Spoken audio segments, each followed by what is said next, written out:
If you missed it last week, I did a live stream where I talked about the 3 strategies that have helped a Lit Up Life grow, or not the 3 strategies, the 3 things that have helped a Lit Up Life grow year over year, and how we've done it with so much ease. I went over the mindset, strategy, and execution of it. But what I decided for this week is to bring Megan on, and we're going to talk about the in-depth detail of the strategy. I think I joked in the email I sent about this that I can go really macro. And so Megan is going to come in and help us go micro, because when I'm talking about it, I'm up here sometimes. And so I know that when you're listening, you're like, that's great, but what the fuck do I actually do with it? And so today we're talking about what the fuck you actually do with it. Yay. So Megan, do you want to just tell them a little bit about you and who you are real quick? I'm sure they know by now, but. Sure.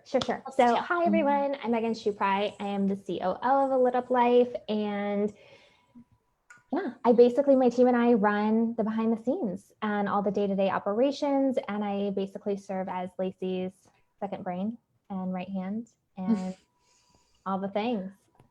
What I fondly call the wind beneath my wings. Yes. I'm pretty sure that you used to send me the YouTube video of that song all the time. Yeah. Mm-hmm. Yeah. So, meet the wind beneath my wings. But so we are going to get into kind of nitty gritty details here today. So if you are listening and you have questions, feel free to ask. We're happy to go as in-depth as we can around it. But just for context and for reference, basically last week, what I was saying in terms of mindset, strategy, and execution was that the mindset was really just doing it my own way. Doing what I really wanted to do, doing it in a way that felt good, all that kind of stuff. The strategy was doing things in advance. So giving ourselves time to be strategic, time to plan, time to do things in advance. And then the execution was doing the same thing over and over. And so basically replicating processes and systems so things got easier and easier. And truly those are the things that have taken us 0 to 600K kind of thing. It really has been the simplicity of doing what we wanted, doing it in advance, doing it over and over again. And I talk all about that in that previous live stream and go into a lot of details around thought processes around that, things of that nature. So I would watch that, but you don't have to watch that for this to be useful. So feel free to ask any questions you have and we'll kind of dive in. But Megan, do you just have kind of any initial thoughts on those 3, in terms of your vantage point behind the scenes there? Yeah, I mean, just kind of first co-signing on all of the things. I think that all of those have definitely been the 3 key things that have allowed us to really grow and allowed it to really just feel there's so much ease. I think that that's one of the biggest things that I hear people saying that they want is to have more ease and to have more space and feel spacious in their business and not feel everything's chaotic. And I feel that's just been how we operate, or how we have operated basically from day one. And so I feel really those are kind of the key foundations to letting us do that and to continue to grow, by 100K per year with so much ease along with everything, Totally. If you're listening, tell us what's the word you'd want to use there? If you had one word to describe your feeling that you want to have in your business, is it ease? Is it whatever it is for you, excitement, peacefulness, groundedness, ease, whatever, we really prioritize ease, which is interesting because I think that sometimes people want it to be all of those things, easeful, but exciting, but really challenging, but also super easy, but also simple, but all the things. And that's where we sometimes get really, really caught up and confused. Paulina, yes, I will definitely do that. Give me 2 seconds. That's where we get really caught up and confused, I think sometimes, because it's we're looking for a business to give us all of these things all at once, total challenging, total excitement, total ease, total abundance, all of this stuff. And so for us, we've just always prioritized ease as being a really, really high value. I never want it to feel hard to run my business, because when I feel that ease, it's when I feel more lit up. So it doesn't mean challenging things have never happened or that we never feel excitement or anything like that. It's just everything is through the lens of what's the easiest, simplest, best way to do that, right? Yeah. Like I was going to say that basically whatever kind of the moment is or whatever we're working on, it's done with ease as kind of like the supporting factor of like how we operate, you know, where it's not necessarily that like everything in business is easy, but just that like the way that we operate it is with ease, if that makes sense. Yep, 100%. Hey, Jen. Okay, so Polina, basically the last live I just talked about like the exact 3 things that I feel like make my business a lot easier over time and what's taken us from like 0 to 600K. So it was like the mindset of doing it my own way, the strategy of doing it things in advance, and the execution of doing the same thing over and over and over again. So that's pretty much it in terms of like what I spoke about. Obviously I spoke about the details of some of those, but we're really going to talk about more like the action side of it. So I really shared a lot of the thought process behind it. And then this one, we're going to share more of like the action steps and what that practically looks like in the business. Cause I think you can hear stuff like doing things in advance and you're like, cool, but like, what does that even mean? What does it look like? I think you can hear things like do the same thing over and over, but like how? And so today we're going to talk about the how. So let's start with like doing it our own way. Hi, Belinda. Let's start with doing it our own way. Megan, thoughts on that? Like in terms of like what you see through the lens that's happening in the business of like, why is it easier when we do it our own way? I think that, for like from the go ahead, sorry. I asked that in a funny way, less like the why, more like the how, but you get me. You always get it. Yeah. I feel like as from like the team perspective, I think that knowing what your own way is brings so much clarity and brings so much ease, because I feel like it's so much easier to execute when there's like one focus, right? Like one-on-one has always been your primary focus. And then we will add things that support that. Yep. But it's just so much easier to execute on anything because there's like, it's not like you're doing 5 things at once. You have like one primary thing that you're focusing on, rather than trying to juggle like 10 different things and do them all at the same time. And I think that just, it creates it, it makes it really hard to execute on anything and execute on anything really well if you're kind of spread out across like a bunch of different things. And that could be, you know, a lot of different things. It could be a ton of different platforms all at once, or a ton of different offers and programs all at once, or a ton of different, you know, I don't know, like a ton of different like new marketing like types of things, trying like, different things. Right. And so I think that just having that, like knowing what your way was and knowing that that was always what our focus was, has allowed the, like, my job has just been so much easier because I know what the focus is too, right? Totally. Polina says, thank you. I've been an entrepreneur for 20 years. And I believe that ease is key because when things go wrong, you build immunity, and because ease is still the center. Oh my gosh, couldn't agree more. Like Megan and I talked about that, like when all the stuff with like COVID hit, and it was like, because we've never treated anything as an emergency, because we've always operated with ease, like we were able to flow into that season with at least a moderate amount of ease, right? I mean, not to say that it didn't throw all of us, because of course it did.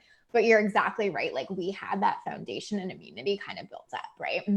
Perfectly said. So I think that in terms of the practicality of like doing it our own way, I think Megan's spot on with like, they always know, like whether that's courses for you or group programs or whatever it is, like my team always has known that one-on-one has been my priority and that was the way I was planning on scaling. And so I think that helps them, practically speaking, rally around that target instead of feeling spread out with a lot of targets. And so that's going to go into doing things advanced and doing the same thing over and over again.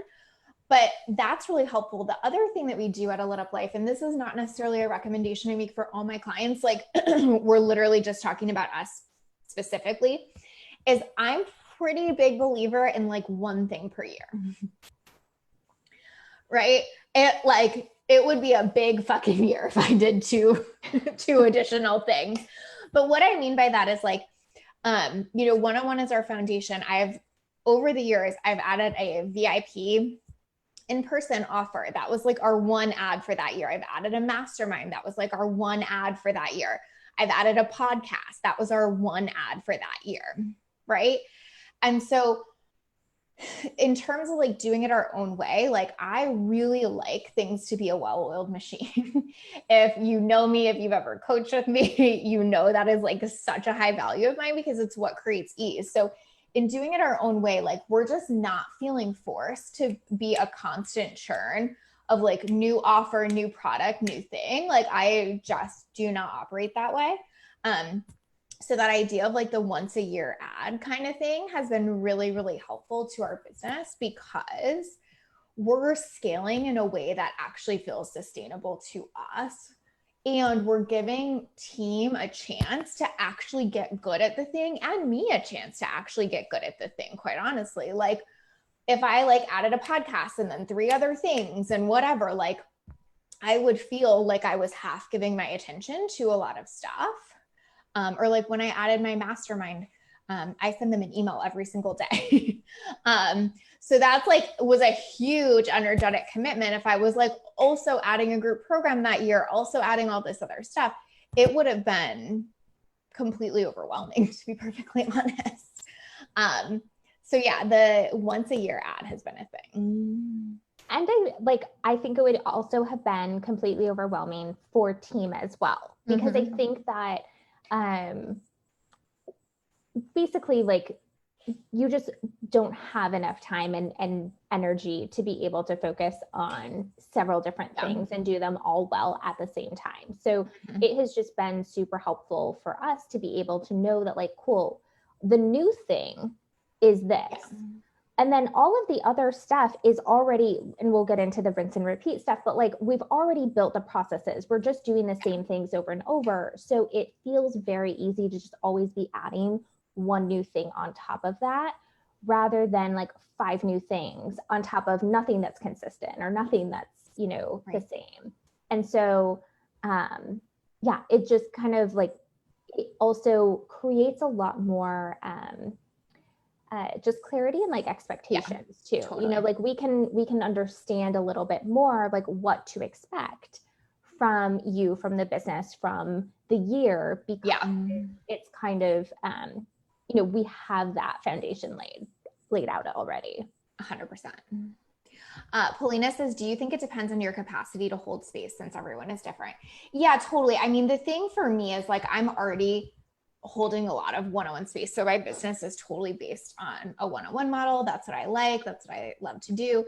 And so that I'm always making sure like that extra added thing doesn't take away from that. But I have certain clients who are on more of a launch model and they don't have that consistent one-on-one container. And so we can maybe launch 4 programs that year. I definitely wouldn't build out 4 new programs that year necessarily, although I've definitely had a client who's done it. But yeah, it totally depends on like what your foundational offers are, what capacity you're holding, how much time you have, like all of that kind of stuff. Like for our business model, once a year as an ad works, that's not always true. It definitely depends, but almost like knowing what that is, like, a lot of my clients get to that point, even if they're on a launch model, they know they're going to maybe launch like 1 new product a year. Right.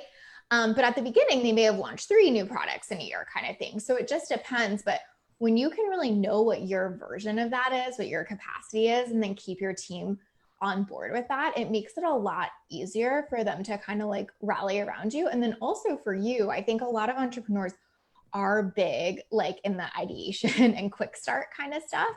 And so what can happen is we can be like, well, this is a good idea, so I'll just do it. Instead of like, I was only going to add 2 product offerings this year. Does it really make sense for this to be one of them? And how can I look at that strategically? Right. Trish said, have you had, wait, no, I really struggle reading questions. I was doing Q&A videos for the wait list, and every single question I like had to read twice. I was like, something's wrong. Trish said, how have you and the team made the decision on what your thing will be? I'm laughing, Trish, because it's like the least scientific approach ever. Basically, I walk around for a couple months going, I'm waiting for a download. And then it comes in some way, shape, or form. Sometimes it comes through Megan being like, I think I got a download for you. Sometimes it comes while I'm in the bathtub. Like, it just depends. But like, I basically wait until I find that idea that I'm like a full body yes to. Like, the podcast was that example. Like, Megan brought me like an idea around it, full body yes immediately, like done. When I had the partnership idea, full body immediately yes. Same thing with my mastermind. So it takes a lot of patience. Sometimes those ideas have come to me very quickly. Sometimes it's like, Megan, I'm sure you can remember, like there was a time where there's like 3 months where I was like, I have no idea what our thing will be next year. I'm not even close to an idea. I'm waiting. I feel like it often, like it actually usually takes a few months, and it's like setting the intention of like, I'm waiting for this. Yep. I'm waiting for the full body yes. Yep. And it doesn't mean I didn't have other ideas during that time or whatever. It's just that none of them were like, I want to clear my schedule for today and like make this happen and whatever. Like, but the thing my team does really well that's been super helpful is they know that I don't do that very often. So when I do, they all like rally. Like if you're someone that's constantly having a new idea and moving your team in 100 new directions, at a certain point, they're going to get tired and just be like, we can't jump to each new thing. Like, this is intense. But I feel like for me, because they know, like, we're doing this once a year, like 9 times out of 10, like when I had the partnership idea, it was like up, ready to go in like 2 days kind of thing. So I think I'm like lucky in that regard. Like, they'll know for months, like we're kind of just waiting to see what she, decides. And then when I do, they're quick to execute. Do you agree with that, Megan? Yeah. Okay, cool. So let's go to the second piece, the doing things in advance. Like, I think that this is really about giving yourself time to be strategic. And I would love for you to like talk details about this in a lit up life. But I was actually talking to one of my clients like right before this, and she is in a launch right now. And she was like, I feel like I should be doing more. Like, my emails are done, my shit's ready, my page is done. Like, I'm so used to doing stuff last minute and like trying to like thrive under the pressure. And I was saying to her, like, that keeps you small. Like, thinking you have to like thrive under pressure and like last minute stuff and whatever, like that you should be writing the email at midnight before it needs to go out. Like, that's the stuff that like keeps you small. When you can get all of that stuff done in advance, you can be super present with your audience. You can like be really present in your business. You can like not feel the like nervous system jolts all the time. So that's super important to us. But Megan, can you talk about like specifically how we do that? Yeah. So I feel like I want to use the podcast as an example here because we did just launch season 3 recently. Yep. And so I feel like it's just a really good example too, to kind of outline like what happened. So this was our third, obviously season 3, third time launching it. But so basically we, gosh, when did you even start with Rachel? Like 2 months in advance, at least, I think. Yeah. So we have kind of an outline of like, you choose the podcast person toward the end of, like, you choose the next season person toward the end of your current season, and then start that process. And then once you start coaching with them, then we basically look 2 months ahead and say, okay, cool, we're probably going to launch around this date. So we always have that like lead time, right? Even when we launched it for the first time, we recorded, Monica and I recorded for 2 months. I think it was even 2.5 maybe, before we launched. And that takes a lot of patience, because it would have been so easy to be like, I just want to get this out there. Like, let's hit go on the first episode. But like, we were so intentional about waiting, because I never wanted to feel like if one of us got sick and we couldn't get a session in, that we were, going to be all over the place, or that like our editors had to turn stuff around in a week, or that show notes had to get done super quickly. Like, we're so far ahead that like almost anything could happen. Like Rachel's going to take a month break in coaching because she's having a baby. And it'll be fine. Yeah, for sure. And I think that like, especially with something that has so many elements and so many people involved, like there's you, Yes. there's Rachel, there's me, there's our podcast editor, our graphic designer, our copywriter, our like VAs, like there's so many different elements. And so it's like, if any one of us needs extra time or needs like something comes up, whatever, right? That's fine. And it's not going to completely change the entire trajectory of the podcast. And we don't, because I feel like what can happen is if you have really short turnaround times on things and you don't plan in advance, then one thing gets moved and then 5 other things need to be changed as well, right? Yep. So this way, basically, like we have, you know, I think that, you know, you're recording 2 months in advance. We always have, I think, a month in advance of episodes like ready to go. So we have, you know, just tons of time, and team members have like, everyone has so much turnaround time and so much space, right? Where it's not like one person, I think it's like our podcast editor gets the episode finalized and then our copywriter has a full week to turn around and do show notes, right? So it's not like she has one day to do it on this day and then this person has to take over and then this person, right? So we give so much space in between every layer of it. And so nobody is waiting on one of, like sometimes that happens, sure, but like we try to space things out so much that, you know, whenever the thing is due, it's done.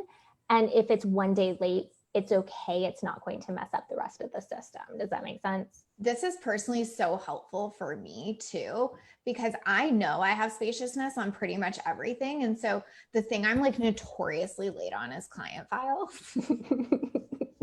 I don't know what it is. I'm notoriously late on that, but we have a 2-week buffer there. So it's like, if I'm 2 days late on that, it really doesn't impact anyone. And I feel like a lot of times in entrepreneurship, we're trying to hit the gas so hard that we're like, I don't want a 2-week buffer. I wouldn't want to record podcast episodes 2 months in advance. But like, if you could be patient enough, and I'm not a patient person, so I totally get it, but if you could be patient enough to wait those couple months or give yourself that 2-week buffer, it will be wild, because whether you have a big team and all the moving parts there where a lot of people have to touch it, or if it's just you touching it, either way, you're screwed if you don't have margin. Right? And so I think that that's just wildly valuable. Another do it in advance purpose is so we fully give stuff the time to be promoted, right? So the podcast example, like we like to give at least 2 weeks of like full promotion when something is going to launch. And so if we're trying to like hit the gas super fast, which I see this happen with clients all the time, and I'm like always reining in, it's like they just want to get it out there. So they're giving themselves like 3 days to promote it. And it's like, you just spent hours recording episodes, writing show notes, editing this, and you're going to give yourself 3 freaking days. It's not going to get you the result you want. Like the reason literally gets a lot of attention when it launches is because we're talking about it ad nauseum for weeks. But the only way we can do that is to have plenty of time. So any thoughts on that marketing piece, Megan? Yeah. So I think that basically what we do is like whatever, it's almost like rough timelines, right? But like whenever you start with a new podcast client, it's like the launch will be 2 months away, but the actual launch date will be 2 months away, but the promo will start like 1 month. You know what I mean? Where there's like, we give ourselves, I think it's either like at least 2 weeks of full promo, and kind of depending on how, I think the first season was much bigger and we did give ourselves like a full month to promote it because it was new and it needed more traction, right? Like it needed more promo to get people just introduced to the idea, because nothing like that had even happened before, you know? And so it just required a lot more lead-in time. And we gave it that. And then it was like on new and noteworthy and like all of that kind of stuff where it had such a big success rate because we gave it enough time to promote it. And it also just like gives, I don't know, like I think that planning that far in advance just gives us so much time and space to also create all the promotional materials for it, so that all the promotional materials, the copy, the graphics, you know, the plan and all of that are done before the launch even really starts. Yep, 100%. Okay, cool. I want to talk a little bit more about the planning, but I want to answer this question here. Polina says 100% agree. It's a false perception of being busy to justify success. I have had so much success in the past when I let go, came prepared, and was just me. Totally. I just hired a team. I'm debating if I should offer both one-on-one and group. In the past, I coached one-on-one, but I love group settings and recently invested in a live container, which I thought was terrific. Do you think offering both is confusing, even though it feels really good to me?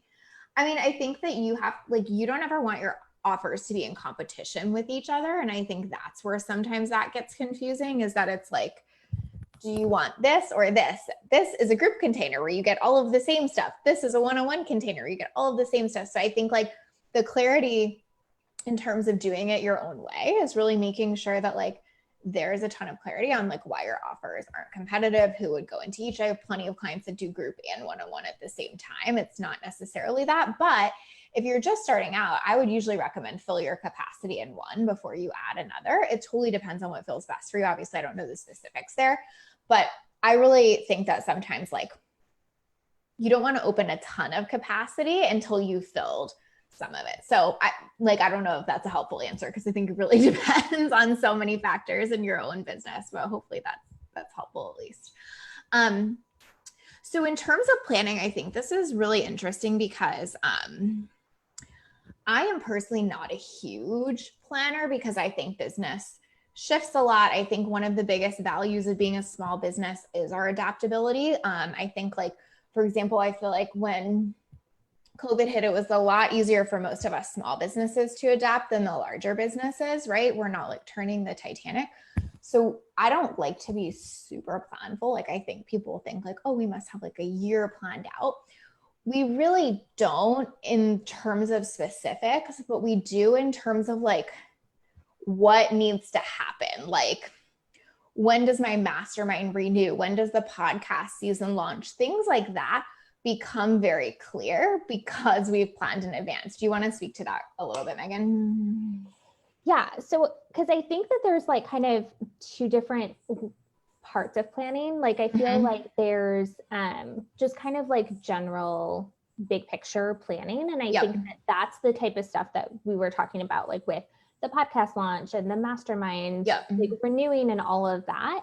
And that's more like, especially with the podcast, like we don't set specific dates and times and details like far in advance. I think that, and with content, like with our content plans and all of that, we don't plan like a ton in advance. Like I would say, honestly, we usually have content ready to be planned, but we don't plan like set in stone things for more than like a few weeks because, or like a month or so, because COVID's a really good example. Because like when things happen and you need to shift and you need to change, you want to be able to do that with a lot of ease. And I know that on a previous, we talked about this a lot more right after COVID, like closed everything down, where we talked a lot more about like our content repurposing and planning strategy and how we shifted that, and just kind of how our content plan, like the way that we plan out our content helped us shift really quickly. And I think that could be really useful as well. We have a template for that too, that people can get. It's basically the template of how we plan our content. Megan can drop that below, but it's like really useful. But it's basically like the idea of like, you don't need to know the nitty gritty months in advance, right? And I think that's really helpful to hear, because I think that people really feel like that's how they know they're being successful or something, when they have like a year-long plan. And again, like the big picture is important, right? But in terms of the details, I think staying like agile and adaptable is really valuable, because if we had planned all of that, 2020 would be a shit show right now. I mean, it is a shit show. None of it would have stuck. Yeah. Right. Exactly. Yeah. And I think also just like, I think that it just helps to have like a rough outline, like pencil it in type of idea of like long-term, like the year is like penciled in, but nothing's actually like in pen or in marker until maybe like a couple months in advance or whatever, so that you do kind of give yourself that space to rearrange things. And, you know, I know that this is really important from like team perspective as well, where like for season 2 of the podcast, I don't remember details, but basically like there was a lot of other stuff going on at that time where we had a conversation. Does it make sense to delay the launch or reschedule this because, you know, we have so many other things going on. And so I feel like when you are able to plan but not have everything set in stone and to still maintain that adaptability and flexibility, it creates more ease and more just like flow around that, you know? Well, and what I want to point out there, and then we can kind of move on to the practicals of execution, which I feel like is where we probably have the most to say too. But the thing around planning is I feel like it gets very black and white for people. Like it's either like down to the nitty gritty detail, I have the whole year planned, or like I have no plan at all.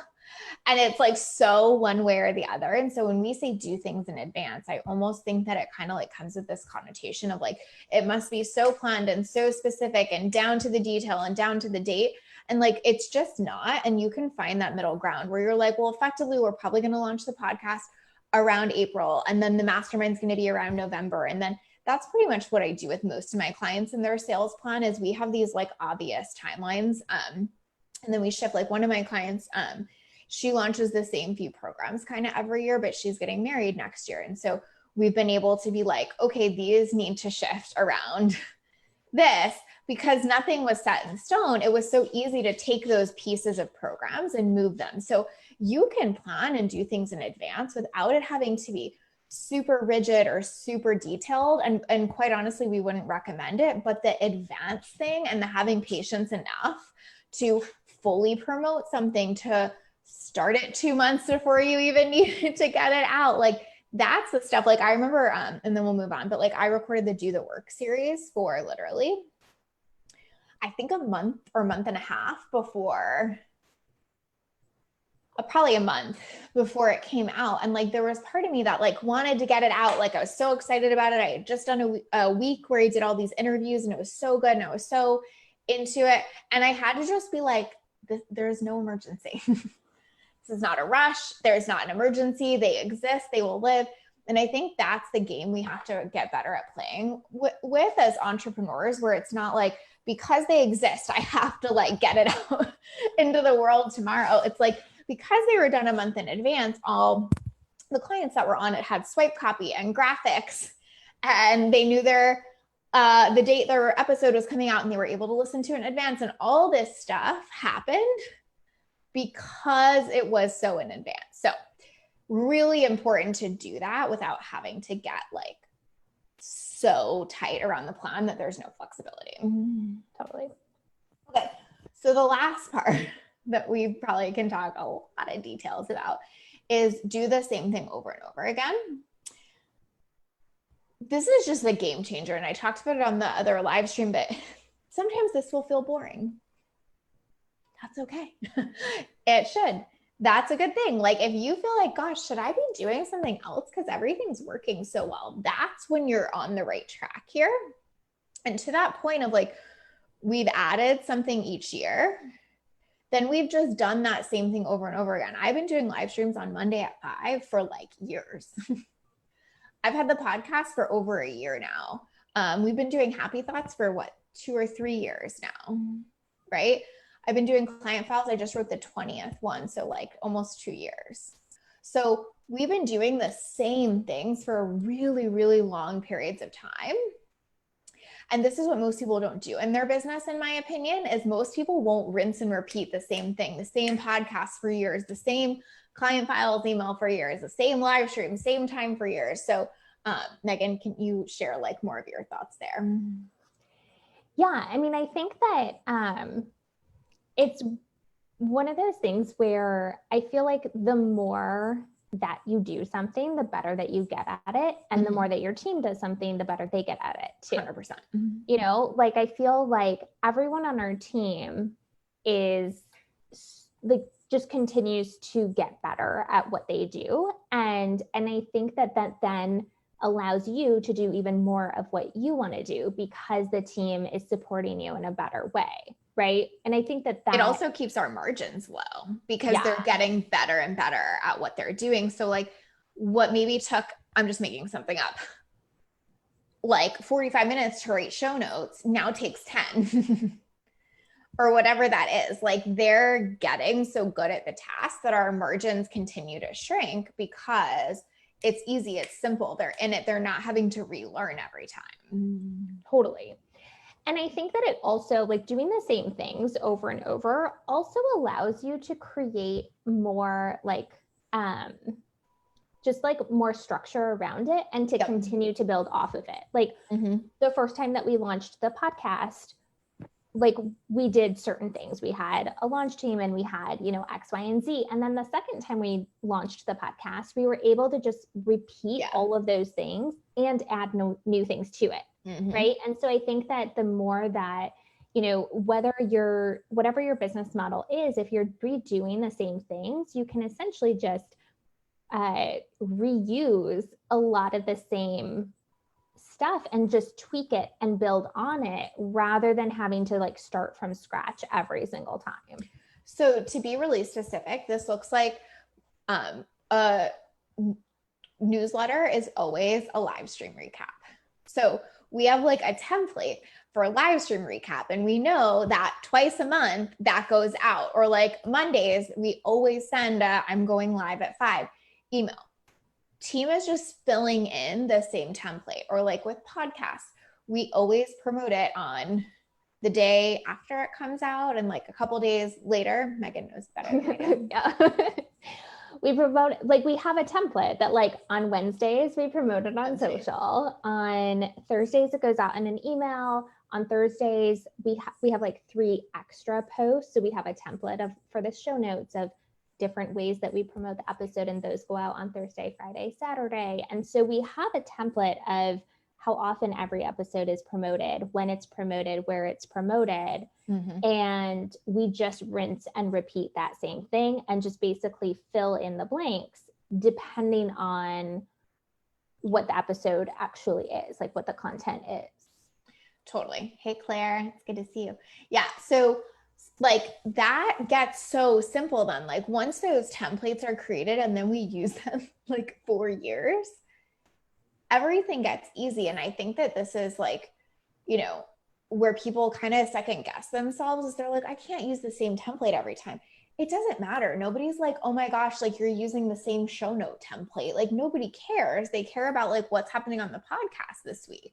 I don't care if we're using the same one. I care, are they getting a heads up that the podcast is happening, right? And I think that a lot of times too, like templates, especially if you're like filling them in and actually like changing them, you're not just like copy and pasting the exact same thing. It's a different episode. It's a different show notes. You're sharing new information and all of that.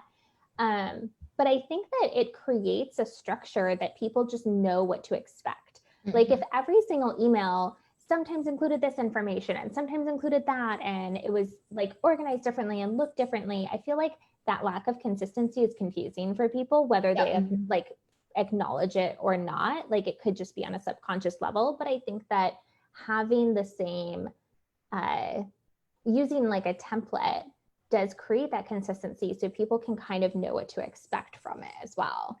100%. And it also makes it easy for a team to plan. So we have like down to the nitty gritty detail, and Megan can tell you what these are because I won't be able to very well.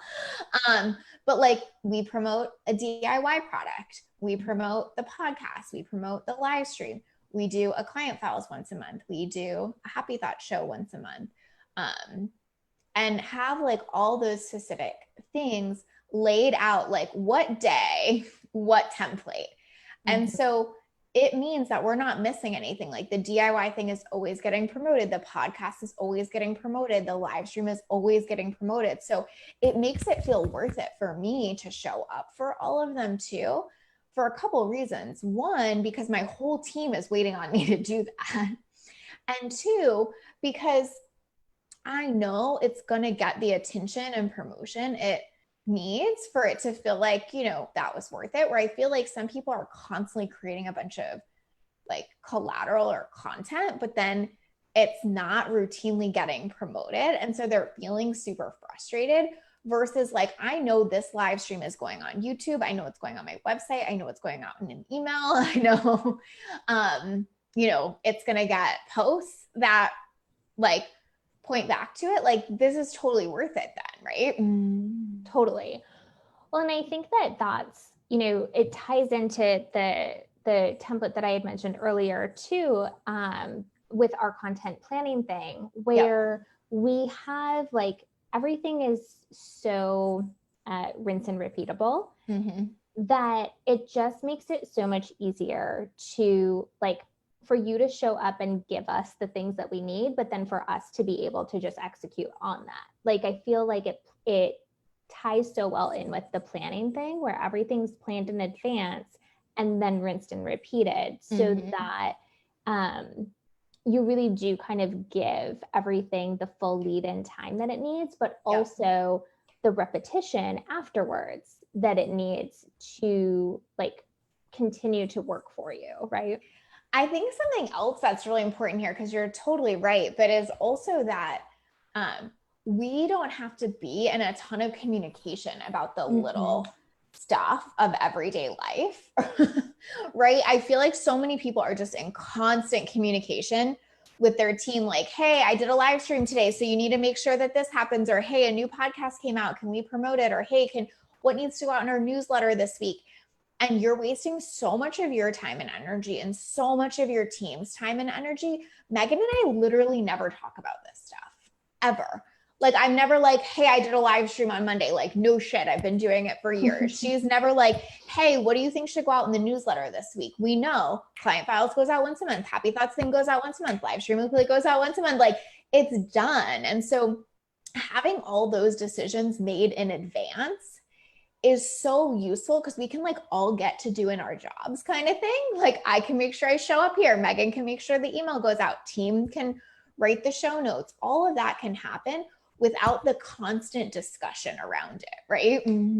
Totally. And that's just as useful for your team as well as you. Yeah. Like, it's definitely something that just saves a lot of time and energy on both ends, but it also, one of my favorite things is to create recurring tasks in our task management software. Like, this feels so good. This feels so good. Like, I swear to you, I feel like majority of our tasks are just recurring. And it's so useful because it's like, it just allows, whether it's me or a team member, it doesn't matter who's doing it, to know that like, cool, every Monday, Lacey is doing a live stream. So every Tuesday, we're writing this like breakdown from the live stream. Every Wednesday, we're doing that. Like, it just gives your team a lot of like recurring tasks so that they know what to expect. They have an idea of what, you know, time they can be blocking out for execution on different things. And I feel like then that when you have that foundation of recurring tasks, then if there are things that come up throughout the week, it's so much easier for your team to be able to execute on those as well, because they have the foundational things that are just rinse and repeating, right? And then it's like, it doesn't take all of my energy to like figure out when did Lacey do her live stream this week? And what are we supposed to do with that? And also this other thing came up, and also this, right? So it feels like the rinse and repeating creates the foundation of majority of what you're doing. And then it allows space for other things to be added throughout the week randomly as they come up, whatever, without it feeling like complete chaos. And also, I want to add to this, the same person will then do the same thing over and over again, and they'll get really good at it. Like sometimes when I get my show notes, because I review everything before it, gets sent out, like I'll review the show notes and make sure that feels in alignment for me. I'm like, did I write that somewhere else? Or like, did I write that or did Kelly write that? Like she's been doing our show notes since the podcast started. So sometimes I am literally having to like fact check myself and be like, did I write this or did she? Because it's that on point, because it's been happening every week since the podcast started. And so that's kind of the thing too, is like, we're never worried, like, is a task going to get done well? And I think a lot of people spend a lot of time worried about that with their team, where it's like, they didn't really say that in the way that I would have, or like that email didn't get set up how I wanted it to, or, this plan didn't get executed effectively how I want it to. Like, we don't have to check on team doing stuff anymore because they've been doing it for a long ass time at this point. Obviously, at the beginning, you're going to do that a little bit more, but once they're like a month into a task and they're rocking and rolling, like you just free up so much time and energy. Like Megan doesn't have to make sure that email got scheduled anymore. Like it just gets scheduled because she's been doing it for a year kind of thing. So I think that that's something to really value highly, is nobody's ever going to do it like you unless they've been doing it long enough to know what that is, right? Totally. And I think that like the more that you can give those recurring tasks and give the repeating things for a team, like, yes, they will continue to get better at them. And you can also continue to give them feedback 100% on that, right? Like the first time, here's a little bit of feedback. The second time, here's a little bit more. And they just continue to get better. And then if you need to like add on to it or change it or something like that, it's not like you're just starting from scratch. You're starting from something that you've been building up for a while. And so a change in direction is like a small shift rather than like taking a ton of energy to move everything over, right? 100%. Belinda said, oh, wait, you've all made me excited to plan. This is a miracle. So good. I mean, it's true. I feel like being on the other side of it, so to speak, do you know what I mean? In terms of like having had the same thing set up for years, like I just want to like shout it from the rooftop and be like, you don't understand, like this is life changing. Like it literally is like, I know what day of the week I record my podcast. I know when I record my clip-ins. I know when I need to show up on live stream. I know. And I feel like that can feel almost like rote and kind of boring sometimes, but I'll tell you, it's like the most freeing thing ever. Well, and I think it eliminates decisions a lot too, 100%. Right? Like you don't have to make the same decision over and over and over. And you also don't have to remember to tell your team that this happened, to ask them to do A, B, and C, and D when this happens or whatever, because the same stuff, it's just you're in that rhythm.